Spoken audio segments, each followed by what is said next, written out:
Hello YouTube. So here we go. It's been about a week since my last update. You can see things are growing. Over here I got rid of those plants they weren't producing, so I cut them up into as many clones as I possibly could. I know what some of you are thinking, is why would you take clones from plants that aren't producing? Well, I don't think it was the plants, I think it was the reservoir, so I cleaned it out, changed it up, put these microtoms back in, and these are the clones that I took, and I used a little rooting hormone. This stuff here I found it at the local feed store by accident, so we'll see how that works out.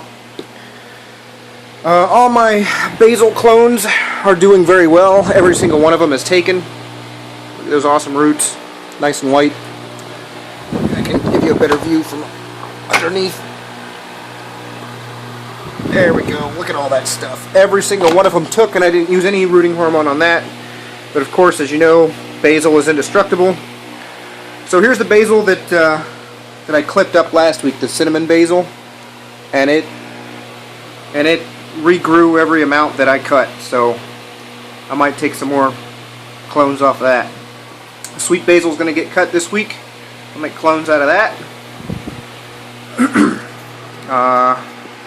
Down here is the seeds.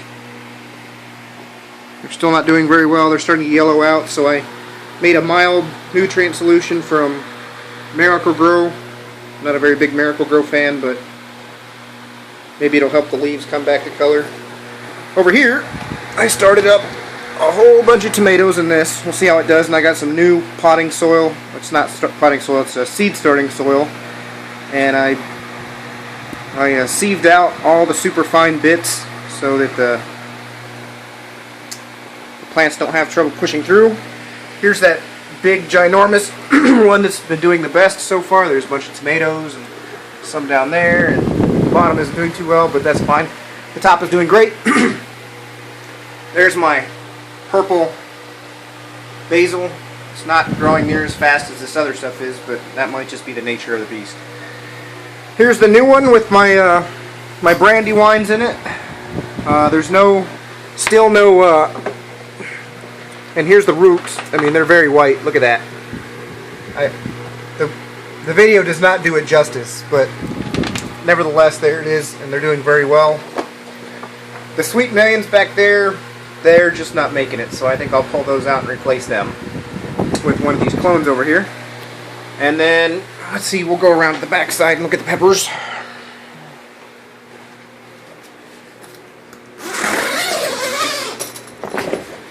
Here we go.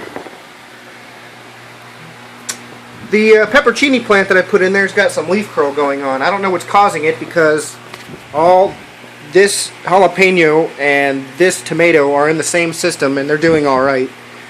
This tomato plant looks like it's about done. I'm not sure what's going on with the tomato plants, because all of them get treated the same, but it's all trial and error, you know.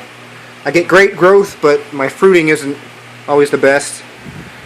But there it is, leaf curl. I'm not sure why. Maybe they'll open up. I'm not sure. The rest of the leaves though are doing great. Look at that. Nothing wrong with that leaf. It's nice and shiny. Bottom looks good. There's no brown, no yellow.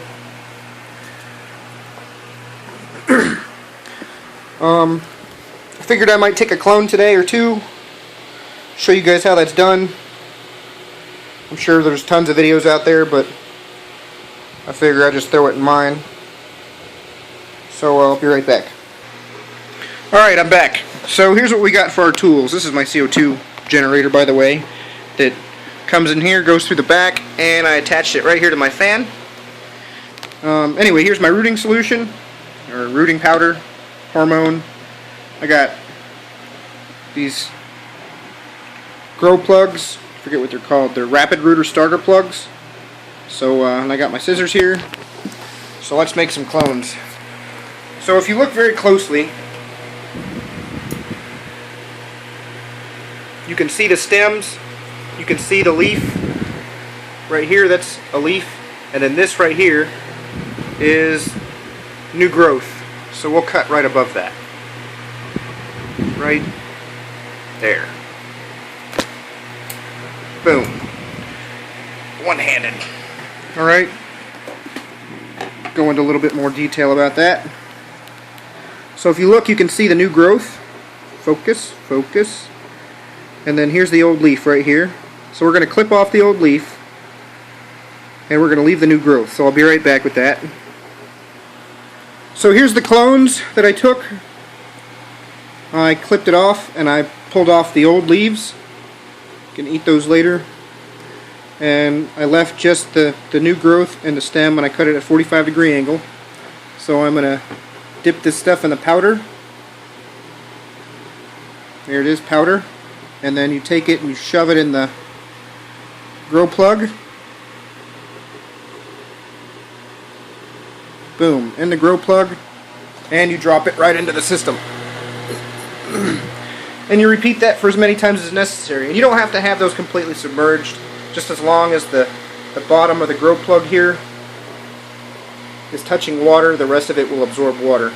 And then you just repeat that as many times as necessary. And then there's the cut. And what will happen is this stem down here, I'm not sure if you can see it very well, it will get stronger and send up new growth. Here's new growth, new growth. This is an old leaf that you can harvest and eat. And you can do that with almost anything that throws out suckers, and that's basically what I just cut out, are the suckers. You could do that with anything that throws out suckers. So there's an update. Some crazy basil, and maybe next week or two we'll have some red tomatoes. And these lights up here are about to get turned on, and it will be pretty bright in here. So let me see if I can get these things wired up, and I'll show you guys what it looks like with those lights on. Alright, as you can see, I got these things turned on. I'm not sure if it's focusing very well. There it is. So, and I almost forgot one more thing, is if you look real closely, see all those little white specks? Yep, those are all flowers coming off the jalapeno plant. Look at that. That's awesome. Anyway, so this is the weekly update. A little cloning going on. Extra light. So, there it is. If you guys got questions or comments or suggestions, I haven't seen any suggestions for supporting these plants yet. The only reason that this one is supported is because I took a zip tie, and you see that white beam that goes up? That's the support. I took a zip tie and very lightly zip tied it up so it wouldn't fall over. Unfortunately, with the ones against the back wall, there's nothing to... I thought about maybe hanging strings and maybe a little bit of wire just to hold them up from the ceiling supports, but that would be a lot of work and it would get in the way. However, it is a possible solution. But there you go. Thanks for watching.